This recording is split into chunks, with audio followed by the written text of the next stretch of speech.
En word ek lekker gesing, en dan gaan ons na die Bybel toe. Heel agter is 'n boek, sy naam is Openbaring. Ek wil hom kry.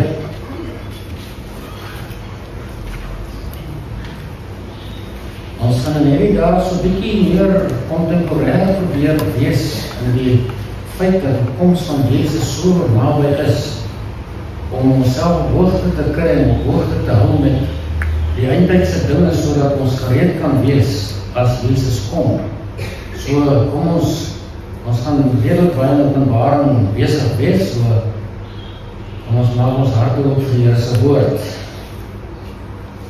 Die Openbaring van Jesus Christus, wat God hom gegee het, om aan sy diensknegte te toon wat gou moet gebeur, en wat deur die sending van sy engel aan sy diensknegt Johannes te kenne gegee het, wat getuig het van die woord van God en die getuienis van Jesus Christus, alles wat hy gesien het. Nou sê hy, salig is hy wat die woorde van hierdie profesie lees, en die wat het hoor en bewaar, wat daarin geskryf is, want die tyd is naby. Johannes aan die 7 gemeentes in Asië, genade vir julle en vrede van hom wat is en wat was en wat kom, en van die 7 geeste wat voor sy troon is, en van Jesus Christus, die getroue getuie, die eerstgeborene uit die dode, en die owerste oor die konings van die aarde, aan hom wat ons lief gehad het, en ons van ons sondes gewas het in sy bloed, en ons gemaak het konings en priesters vir sy God en Vader, aan hom die heerlikheid en die krag tot in alle ewigheid. Amen. Kyk, hy kom in die wolke en elke oog sal hom sien, ook hulle wat hom deursteek het, en al die geslagte van die aarde sal oor hom rou bedryf. Ja, amen. Ek is die Alfa en die Omega, die begin en die einde, sê die Here, wat is en wat was en wat kom, die Almagtige. Ek, Johannes, julle broeder en deelgenoot in die verdrukking en in die koninkryk en leefsaamheid van Jesus Christus, was op die eiland wat Patmos genoem word, terwille van die woord van God en om die getuienis van Jesus Christus. Ek was in die gees op die dag van die Here, en ek het agter my groot stem gehoor soos van 'n basuin wat sê, ek is die Alfa en die Omega, die eerste en die laaste, en skryf wat jy sien in 'n boek, en stuur dit aan die 7 gemeentes wat in Asië is, na Efese en Smyrna en Pergamos en Thyatira en Sardis en Philadelphia en Laodicea. Toe draai ek my om te sien wat stem met my gespreek het, en toe ek my omgedraai het, sien ek 7 goue kandelaars. En tussen die 7 kandelaars, een soos die seun van die mens met 'n kleed aan wat tot op sy voete hang, en gegord om die bors met 'n goue gordel.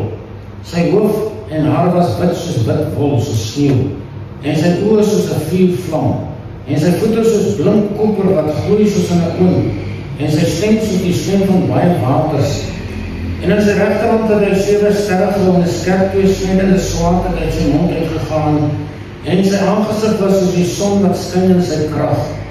En toe ek hom sien, val ek soos 'n dooie aan sy voete, en hy het sy regterhand op my gelê en vir my gesê, moenie vrees nie, ek is die eerste en die laaste en die lewende, en ek was dood en kyk, ek leef tot in alle ewigheid. Amen.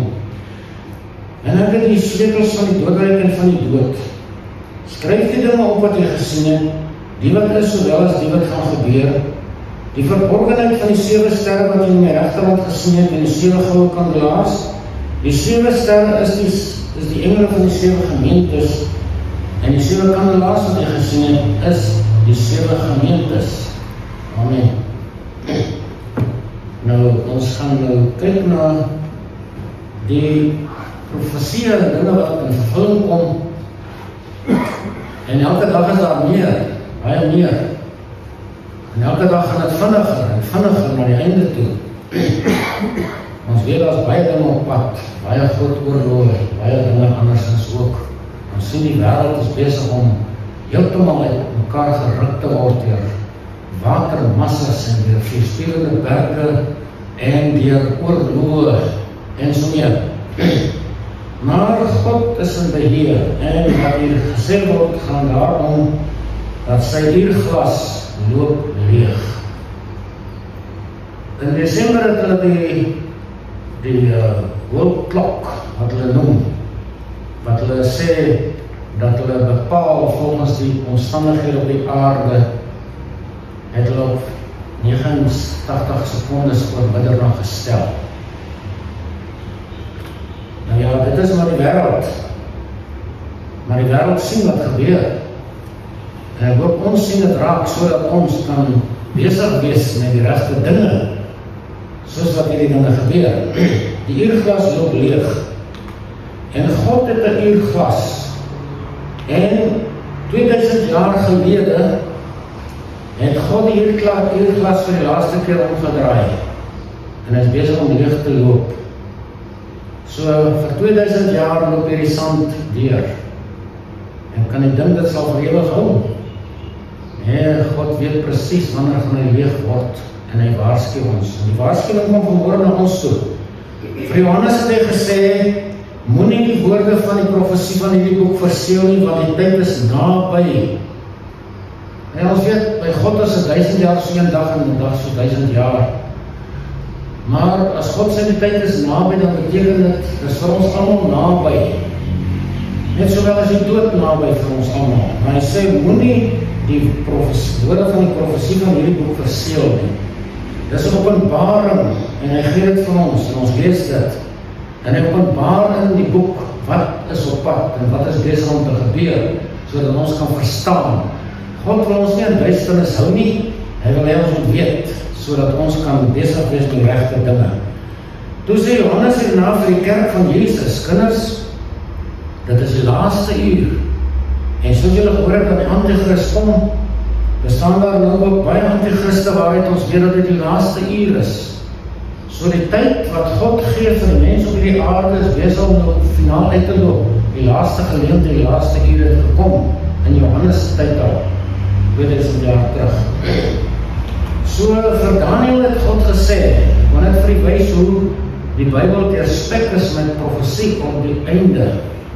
Vir Daniel sê hy, gaan heen Daniel, dis in Engel, want die woorde bly verborgen en verseël tot die tyd van die einde toe. Dis ons tyd. Baie sal gereinig en gesuiwer en gelouter word, maar die goddelose sal goddeloos handel. En geen een van die goddelose mense sal verstaan nie, maar die verstandiges sal verstaan. Die vraag is of jy die boek Openbaring verstaan. Want dit is 'n baie groot teken of jy die Here ken of nie. Daar is kerke wat Jesus Christus nie as verlosser verkondig nie, en van hulle sê dat ons moet hierdie boek nie lees nie, gaan 'n serieuse tyd kom en maak het toe.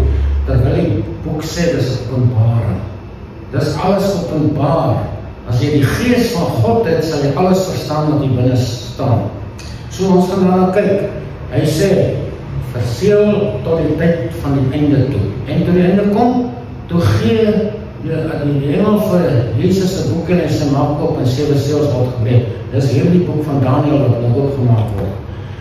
Vir Jeremia het God gesê, die toorn van die Here sal nie afgewend word nie, totdat hy uitgevoer en tot stand gebring in die raadslaaf van sy hart.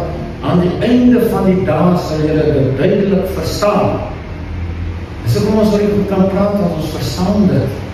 Dit is so duidelik soos 'n koerant wat jy lees, as jy die Bybel lees. As jy wêreldsnuus gebeure sien, dan kan jy net so in die Bybel lees. Openbaring is die boek waarin al die dinge van die einde gelees word, en Openbaring is die boek wat al hierdie dinge duidelik vir die ware kerk oopbreek.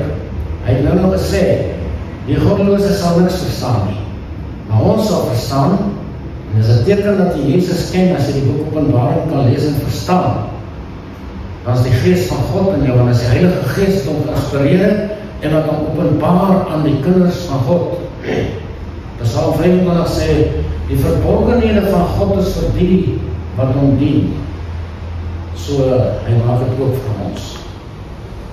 Vir Israel het hy gesê, na baie dae sal jy bevel ontvang aan die einde van die jare, sal jy land intrek wat van die swaard weer reggekom het, wat versamel sy baie volke op die berge van Israel, wat gedurig as pyn ook daar gelê het, ja, dit is hy die volke uitgebring, en hulle woon almal in veiligheid. Aan die einde van die jare, bring God sy volk terug na hulle land toe.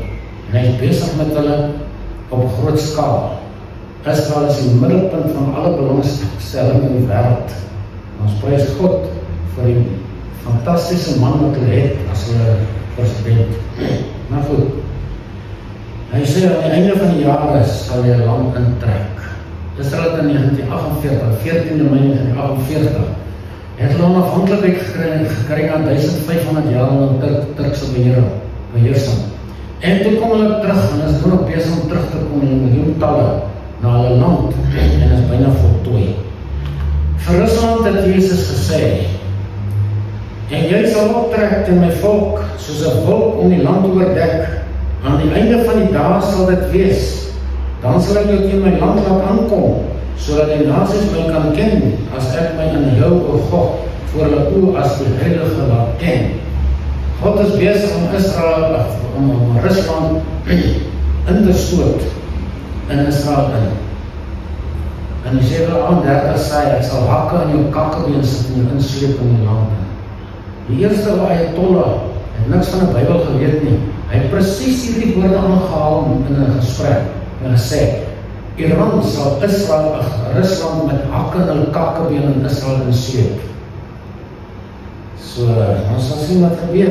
Hy sê aan die einde van die dae sal dit wees. Vir die eindtydse kerk sê Jesus, al hierdie dinge het hulle oorgekom as voorbeelde is opgeskryf as 'n waarskuwing aan ons op wie die eindes van die eeuwe gekom het. Besef jy dat ons leef in die eindes van die tyd? Ons het nie meer baie tyd nie, en dit gaan baie vinniger einde toe. So, wat moet ons doen? Ons perspektief kry in die eerste plek. Ons sorg dat ons verstaan wat die woord van God vir ons leer en sê. En dan die woord van God in ons harte inbring en berge, soos Dawid gesê het, dat ek die woord in my hart geberge, sodat ek nie sal sondig nie. Hoe meer kinders van God met die Bybel besig sal wees in hierdie tyd, hoe minder sonde sal ons doen. Hoe minder, want sonde kan nie saam met die woord van God in jou hart bly nie. Die woord is sterker as sonde. Daarom moet ons ontberg in ons harte, ons moet hom invul, en dis ook ons formasie nodigheid. So, vir die wêreld aan die einde sê God, 'n vuur is aangesteek in my toren, Deuteronomium 32, en het gebrand tot in die doodryk daaronder. Was hulle wys, hulle sou dit insien, hulle sou op hulle einde let. God sê, daar is 'n vuur aangesteek. En ons weet hy brand. Die ryk man van Lukas 16 is reeds daar, en hy praat daar uit, en hy bid daar uit, daai vuur. 'n vuur is aangesteek in my toren, en het gebrand tot in die doderyk daaronder. En sê in vers 29, was hulle wys, hulle sou dit insien, hulle sou op hulle einde let.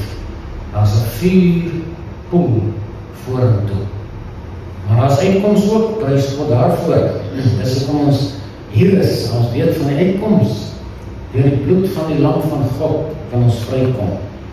So God waarsku ons nie verniet nie, want alles wat in die Bybel geskryf is, het uit God se hart gekom, en God bedoel wat hy sê.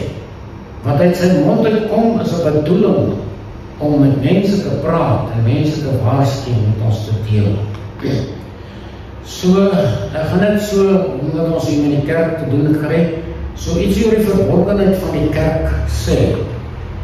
Openbaring 1 wat ons gelees het, en skryf die dinge op wat jy gesien het, die wat is, sodat dit gaan gebeur.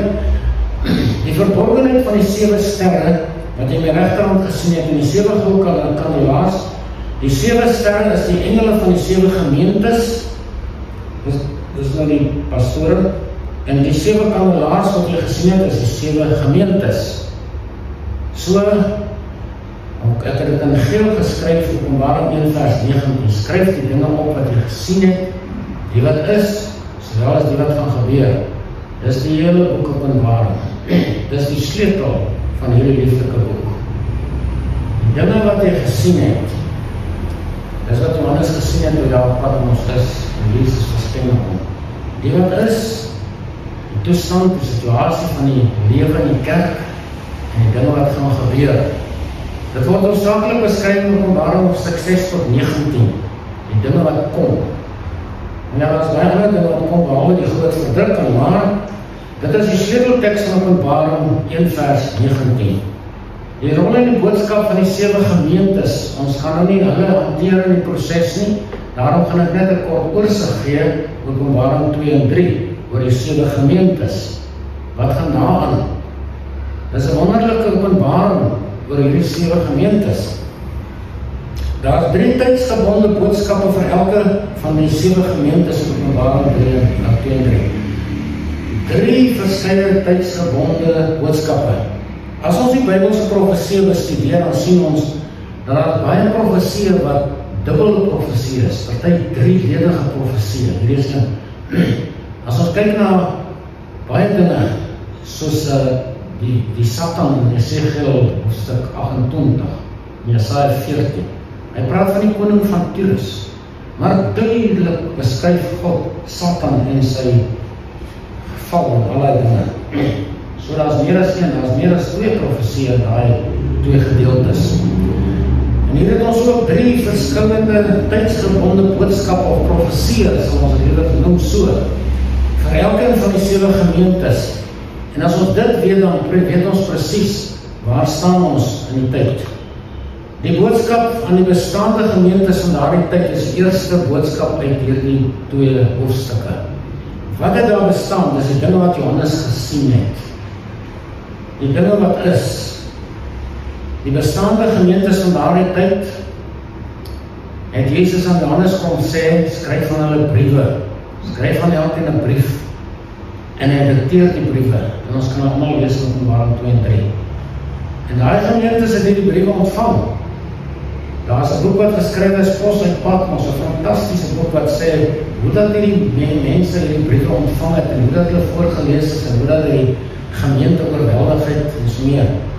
Maar as die bestaande gemeentes van daardie tyd, dan is daar boodskap aan die kerk van alle tye, alle briewe geld vir al die tye, vandat die kerk gestig is tot aan die einde. En daar is 'n boodskap aan die gemeente in sy profetiese tydsraamwerk, waar elke gemeente definitiewe tydperk in die kerkgeskiedenis verteenwoordig. Nou hierdie ding in die kerke baie bestry, maar van die begin af het ons dit gesien, en ons het gepreek daaroor, lang terug al. Maar die kerk het gesê, waar kan julle sulke dinge uitkrap in die Bybel? Waar kom julle aan sulke dinge? Maar as jy navorsing doen, dan sien jy, dis waar. Daar is 'n profetiese tydsraamwerk in die 2000 jaar wat die kerk bestaan, waarin elke gemeente definitiewe tydperk verteenwoordig. En is presies so uitgewerk. En dit kom ooreen met die name van die gemeentes, ek sal daarby kom. Die name van die 7 gemeentes openbaar ook aan die tydperk waarin hierdie gemeentes bestaan het. Nie net dit nie, maar dit is 'n groot hulp om te sien in watter tydperk het hierdie gemeente bestaan. Want daar is sekere dinge wat met die kerke gebeur het in daai tydperk wat eie is aan die tyd en aan die gemeente se funksies in daai tyd. Soos Efese, die woord Efese in Grieks beteken uitgestuur. Dit is die eerste kerk, hy bestaan van 33 tot 170 na Christus. Dis Openbaring 2, eerste gemeente. Die gemeente van Efese.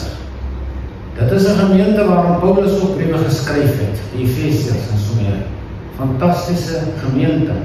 Maar op die einde in Handelinge lees ons dat daar vreeslike mense in daai gemeente ingekom het en die gemeente vernietig het van binne af. Mense afvallig gemaak het. En Paulus sê vir sy ouderlinge, julle moet vasstaan in die gebed, daar op die strand kniel hulle en bid, toe Paulus afskeid neem van hulle. Hierdie gemeente is uitgestuur om die eerste mens te wees wat die evangelie oor die wêreld versprei het, en is 33 tot 170 na Christus. Die tweede gemeente Smyrna, sy naam beteken bitterheid, en hulle het 'n bittere tyd gehad op hierdie aarde. Na Efese kom Smyrna aan die woord, en hulle bestaan van 170 tot 312 na Christus. En dit was perfect daar, dit was die tyd van die martelaarskerk. En daardie tyd het Nero en ander boosaards die kerk probeer uitwis met allerlei vervolginge, die wreedste dinge ek het al vir julle gewys op die skerm van Blandina en daai mense. Hoe dat hulle die kerk vervolg het vir 300 jaar. En hierdie arme gemeente het bly staan. Hoe meer hulle vervolg het, hoe sterker het hy geword. Nie 200 jaar. Hoe sterker het hy geword. En daai het daar 'n spreuk ontstaan in die Christelike kringe. Die bloed van die martelare het die saad van die kerk geword. Waar 'n kerk ooit vervolg is, daar het kerk gegroei. Al die kerke in Iran, in Rusland, in China en in al die lande waar kerke onderdruk word, daar groei die kerk geweldig. Hier in Nigeria verkappel die mense se koppe af, die kinders van God. Maar die kinders van God gee nie op nie. Hulle word al meer en meer. So bid vir hierdie dinge. Bitterheid is nog steeds deel van die kerk. Maar in daardie tyd was dit die fokus van die Satan om die kerk te probeer uitwis. Die derde gemeente is Pergamos, in Grieks beteken dit is getroud met mag. In 312 na Christus het Constantijn die Grote oorlog gevoer met 'n nasie. En dit is 'n storie wat hulle vertel, wat blykbaar waar is. Constantijn was besig om oor te trek na die slagveld. En toe hy oor die brug, 'n Malfaanse brug trek, ek weet nie waar is dit nie, toe verskyn daar 'n teken in die lug, 'n kruis, waar onder die woorde staan, deur hierdie teken sal jy oorwin. Baie mense glo dit is die kruis van Jesus, ek glo dit nie. Want van daai oomblik af is die kerk vernietig. Constantijn het die kerk oorwin, maar die kerk is vernietig, toe die Romeinse kerk ontstaan. Getroud met mag. Toe die kerk in die staat ingeword, het dit 'n staatskerk geword. En vir baie jare, tot in donker middeleeue, het die kerk die staat beheer. En in die kerk die daar geslaan. Getroud met mag, dit is die Romeinse kerk. Maar hy het voortgegaan en Thyatira, wat beteken voortdurende offers van 606 tot 1517. Voortdurende offers. Hierdie Romeinse kerk het offers gebring. Hulle het mense gedwing om offers te bring. Daar was dit byvoorbeeld die afkoopstelsel, waarin die Romeinse kerk briewe gestuur het na mense se huise. En gesê het, as jy jou geliefdes uit die vage vuur wil uitkry, betaal vir ons net R1000, dan spring hy uit daar. En dit het vir jare en jare gegaan, tot in Luther se tyd, voortdurende offers. Die mense het net geoffer en gebring, en het offers aan gode gebring, die heiliges in die mure, die engele, hulle het aan hulle geoffer. Toe kom 1517, en jy weet seker wat daar gebeur het, Martin Luther, die woord Sardis, die 5de gemeente, beteken ontvlugting. Toe begin die kerk wakker word deur Johannes Hus en baie ander, Tyndale, en toe kom Martin Luther. En Martin Luther het die gebruik gehad, dat hy op die tempelse trappies, 24 trappies, elke môre het hy hierdie rosary gevat. Op elke trappie het hy op sy knie gestaan en Onse Vader gebid. 24 keer kom hy bo, dan voel hy baie lekker. Maar toe praat die Heilige Gees met hom uit Romeine 1 vers 17. En die Here sê vir hom, die regverdige sal deur die geloof lewe, nie deur gebede nie, en allerhande goed nie. Die regverdige sal deur geloof lewe, en dit tref Martin Luther. En God begin met hom praat. In 1517 gaan spyker hy sy 95 stellings teen die Romeinse kerk aan die kerkdeur van Wittenberg in Duitsland. En daar het die groot ding begin, die ontvlugting, waar die mense uit die Romeinse kerk uitgekom het en in die hervorming begin deel het, en jy weet wat alles gebeur het. En hierdie ontvlugting was 'n proses wat gebeur het tot in 1750 se tyd. Wat het toe gebeur? Die 6de gemeente is die gemeente van Philadelphia. En Philadelphia beteken broederliefde. Die mense wat God lief het. Het jy gelees in Johannes dat hy sê, as iemand sy broeder nie lief het nie, is God nie in hom nie. En God kan nie so iemand sien nie. Die kenmerk van die ware kerk van Christus is liefde, broederliefde, naaste liefde.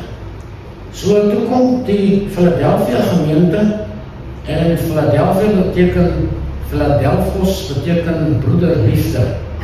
En dit is die kerk van die eindtyd wat nog getrou bly aan Jesus Christus en aan die werking van sy woord en die Heilige Gees. Ek glo ons is deel daarvan, die ware kerk van die eindtyd. Daar is twee kerk in die eindtyd. Dit is Philadelphia, die ware kerk, en die valse kerk, die gemeente van die Laodicense. Laodicense beteken menseregte, Laos in die kerk, Grieks, menseregte. En daardie tyd in Laodicea, jy kan dit lees ook in Openbaring 3, waar die gemeente fantasties groot was, en die gemeente was vol mense, vol geld en vol prestige en alles. Hulle het seker die beste prediker van alle eeuwe gehad. En hulle praat in die kerkraadsvergadering en sê, ons is ryk, en ons het verryk geword, en ons het aan niks gebrek nie. En sê vir die gemeente, ons is die wonderlikste gemeente, ons is skatryk, ons het verryk geword, ons het aan niks gebrek nie. En Jesus staan buitekant in die woordheid. En hy sê, kyk, ek staan by die deur en ek klop. Ek is buitekant. Maar wat sê die gemeente? Hy sê, julle weet nie dat het julle is, wat beklaanswaardig is, arm, naak en blind nie. Geestelik is daar niks nie, geen lig nie. Dis hierdie kerk van die laaste dae, wat in die groot verdrukking sal ingaan, Christelike kerk, baie Christelik, miskien ook nog steeds ryk en verryk, maar hulle gaan in die groot verdrukking in. Jy sal net dat Philadelphia by die wegraping weggeneem word. Dit is die volgende ding op God se kalender. Die wegname van die kerk. Die wegraping vind plaas wanneer Jesus sy bruid kom haal. Ons sal al praat voor dit. Maar die wederkoms, die verskyning van die wederkoms van Jesus vind 7 jaar later, wanneer hy terugkom om die wêreld te kom oordeel en dan die antichrist tot nie te maak en al die stelsels te vernuwe, en dan gaan Jesus in die tempel sit. Nou hierdie kerk, Laodicea, gaan deur tot in daai tyd. So dit is maar die geskiedenis van die kerke, wat fantasties is om daarna te kyk en te luister in die kerkgeskiedenis, wat vir ons wys hoe presies God se plan. Hoe werk God dinge uit, dat het op die dag en die uur gebeur. So, daar is 'n paar belangrike feite met die kerk. Hy skryf in 6 gemeentes aan die leraar of die engel van die gemeente in hierdie 6 dorpe. Ek het dit al baie vir julle gesê. En dan sê hy in die laaste een van die Laodicense, skryf aan die engel van die gemeente van die Laodicense. Sien, Jesus staan buite, en hy staan in klop, want hy is nie welkom binne nie, hy is nie meer binne nie. En hierdie mense die kerk gevat, dis nou die mensekerk, daar word die menseregte, Laodicense. En hulle het beheer gevat oor die kerk. Die ander kerk in die 6 dorpe het Jesus Christus nog steeds gedien en aanbid en gevolg. Maar hierdie Laodicense nie is ons kerk. Daarom sê Jesus, skryf aan die engel van die gemeente van die Laodicense. Hulle kerk, skryf aan hulle brief, aan hulle kerk. Nie aan my kerk nie. So hulle is buitekant Christus se genade. So, die ware kerk van die eindtyd gaan weggeneem word voor die groot verdrukking. Dis die ware kerk. Daar is baie mense wat in kerke sit, ook nie so een vanmorgen nie. Maar glo dat jy aan die ware kerk behoort en dat nog nie daaraan is nie. Hoe word mense lidmaat van die ware kerk?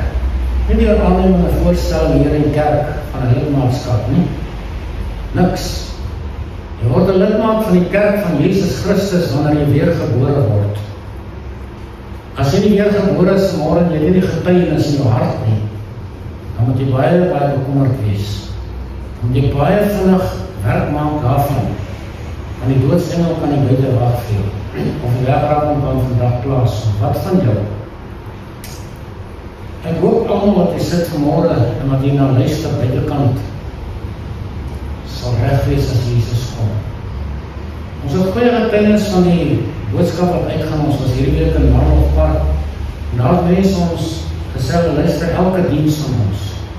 Daar is mense oor die land heen, kort kan ons terugvoer, so bid vir hierdie saak ook, dat die woord van God weer meer en sterker sal uitgaan. Maar ek wil ook al sê, die ware kerk van die eindtyd se tyd is kort. Ons tyd is baie, baie kort. Soos al voorde sal jy sien. Maar 1 Korintiërs 15 vers 51 en 52 sê Paulus, kyk aan die ware kerk, en deel hulle verborgenheid mee. Ons sal wel nie allemaal ontslaap nie, maar ons sal allemaal verander word. En ek wonderlik in die oogwind, by die laaste bassin, want die bassin sal weer klink en die dode sal onverganklik opgewek word en ons sal verander word. Daai geliefdes van jou wat in die graf is, hulle liggame gaan herenig word met hulle gees, en hulle gaan opstaan en gaan sien, en gaan hulle tegemoet in die licht sê, dit is ons in sy 4. Die wat aan Christus gesterf het, sal eerst opstaan. Daarna sal ons in die lewe oorbly, saam met hulle wolke weggevoer word die Here tegemoet in die licht. So ons moet nie langer treur nie. Ons moet nou begin bly wees. Een van die dae sien ons hulle weer. Een van die dae ontmoet ons hulle weer. En dan sal die seer verby. So die valse kerk van die eindtyd gaan deur tot die groot verdrukking. Maar goed, ons tyd loop uit. As die seintjies weergeloop het, moet jy gereed wees, want dit is naby. Daarom vraag jy, is jy gereed? Weet jy dat jy weergebore is? Nie al 'n kerk hoor, ons ken al hulle stootjies. Goed wat mense vrou. Openbaring 3 vers 11 sê, kyk, ek kom gou, hou vast wat jy het, sodat niemand jou kroon kan neem nie. Hou vast wat jy het, wat moet jy vasthou? Jy moet jou oortuiging vasthou, jy moet jou saligheid vasthou, jy moet vastgryp en daarin vasthou, soos Paulus sê, ek gryp na die ewige lewe. Dis nie iets wat ons kan verloor nie, maar die inhoud daarvan moet ons vastgryp en daarin lewe nou reeds. Daar is baie mense wat dink, die ewige lewe begin by die einde. Hy het lang al begin, as jy 'n kind van God is, dat jou ewige lewe daar begin. So, hou vast wat jy het. Daar is baie min wat vasthou. Daar is baie wat afdwaal. En hulle krone verloor. Mag dit weet dat ons allemaal daar sal wees. Lukas sê, en dan sal hulle seun van die mens sien kom in 'n wolk met groot krag en heerlikheid. En as hierdie dinge begin gebeur, kyk dan na bo en hef hulle hoofde op, omdat hulle verlossing naby is. Hoe lang terug het dit al begin gebeur? Hoe gewoond is ons al daarin dat ons praat van die wederkoms, van die tekens, van al die dinge wat gebeur. Maar mense, dit is dit wat ons aan die gang hou. Johannes sê, elke wat hierdie hoop op hom het, reinig homself soos hy reinig is. Die verwagting van die koms van Jesus is 'n boodskap van heiligmaking. Jy reinig jou siel en jou gees en jou lewe soos hy rein is, as jy 'n wederkomsverwagting het. Die mense wat dit nie het nie, is besig met tydelike dinge. Dis alles ek en so meer. Goed. En Johannes 2 sê, my kinders, bly in hom, sodat ons vrymoedigheid kan hê wanneer hy verskyn, en nie beskaamd van hom weggaan by sy wederkoms. Mag God gee, mag God verhoed, dat mense eendag voor Jesus staan en sê, ek het jou nie gedien nie. Bly in Jesus. En wat beteken dit? In sy woord, in kommunikasie, deur die gebed, en gemeenskap van die heiliges, nou daar ding is baie, so bly in hom. Ons mekaar bemoedig. Dis hoekom Hebreërs sê, ons moet nie die onderlinge byeenkomste versuim, so sommer by gewoonte het nie. Moenie as jy vanmorgen lekker voel en sê, ek gaan op die slaap nie. Dit tref ons allemaal, my versoekings kom na allemaal toe. Maar ons moet vastbyt. Die vraag is, ken jy Jesus Ken jy hom regtig? Weet jy van hom of ken jy hom? Jy leer hom ken die oomblik wanneer jy jou hart oopmaak en weer gebore word, kom hy in jou lewe, dan leer jy hom ken. Nie meer die skrif te lees nie. Hy het vir die disciples in Johannes 6, hulle ondersoek die skrifte omdat hulle meen dat hulle daarin die ewige lewe het. Hy sê nee, het getuig van my. Die skrifte getuig van my. Hy is die inhoud van die skrif. So mens kry nie ewige lewe om die Bybel te lees nie. Die Bybel getuig van Jesus en die Bybel wil jou na Jesus toe lei. Selfs die wet is gegee as 'n tugmeester tot Christus. So, ek is nou klaar, is hy werklik in jou lewe. Hoe lyk jou pad?